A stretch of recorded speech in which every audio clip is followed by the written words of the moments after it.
showing you how to make a flat peyote cup. This one will not be including ladder beads. This is just the one I have on hand because I feel ladder beads are just a little too hard, especially when they're square. But I'm going to use this one that I had started. I'm going to show you how to continue. It's really easy. I call it the ladder because it reminds me of like a zigzag ladder. But the technical term is a peyote cup.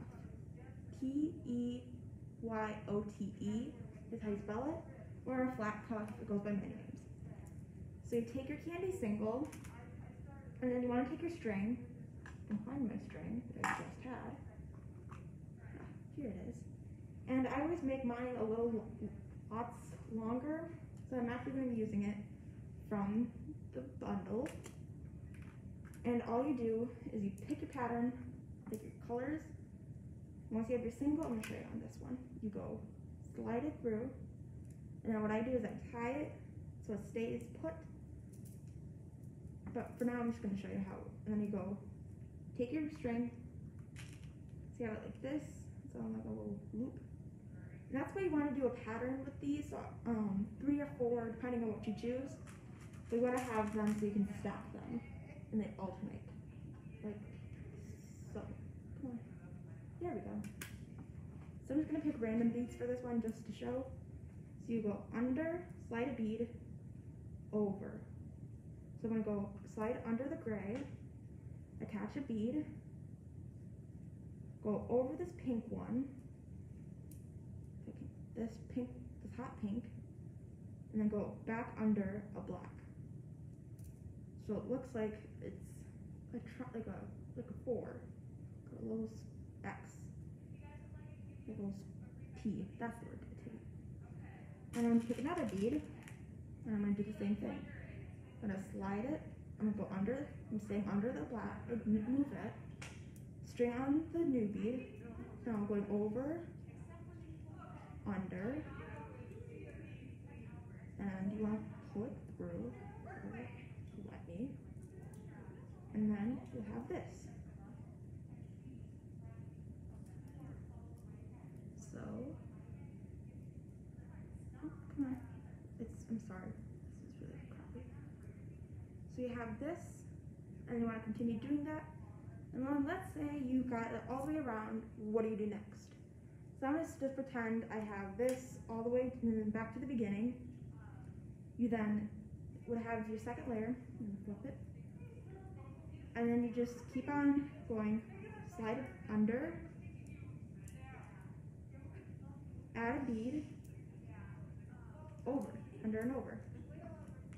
Just like you would do, and then you can keep on continuing it till you get to the end of however thick you want it to be. This one is pretty big, but you can make them as big or small as you want. Just a tip is when you do make these, making sure you have this, so when you measure your wrist, make it a little, like about an inch or so bigger, and because you're going to be pulling them tight, so it's not going to be the exact same size as your wrist. So it's going to be a little smaller. So you just want to make it slightly bigger than a regular single. So you just take your single. I start my flats with making a single and then adding on to them. So the only tricky part for this is once you get your stuff zigzagged up and you have your piece all finished, this is what I'm going to say is finished. Excuse me. You're going to want to tie it, and that's the tricky part. For this one, I messed up on the tie because this was one of my first ones, but that's what I want to show you. But what I do is I have that tail end that I'm still holding on to, and I have a little even though it's tied onto that bead, you want to have a little bit of an extra, so about that much, about 1.5 inches.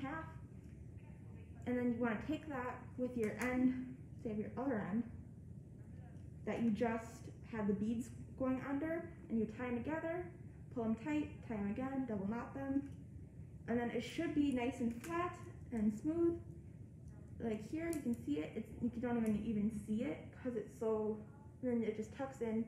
Trim it not too small because you don't want it to unravel, but just trim it a little bit and then tuck it under the beads. And then once you do that, you'll have this.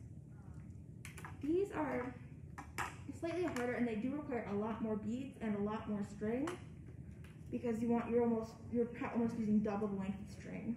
So if you do feel like doing these, just make sure you have enough string, and if you mess up, it's okay. That's you're not going to be the best at everything when you first start. I have a few, I call them my dud cuffs, because they're ones that I just totally messed up on, but I still keep them in my collection because it shows how I progressed, and how when I started, how bad and not good they looked, and then how I've gotten practice now how they look. So just getting the hang of it and practicing, and just trying to figure out what way works best for you. I personally like to do a zigzag method, and that's what I call it. But as long as you know how to go under, over, and adding beads to it, you should be good to go. You can figure out however way you want to say it in your head or out loud. That's up to you. I just say under, over, and be like, okay, I go under the yellow, over the blue, under the yellow, over the blue. That's what I do. But, candy is all about making it personalized to you.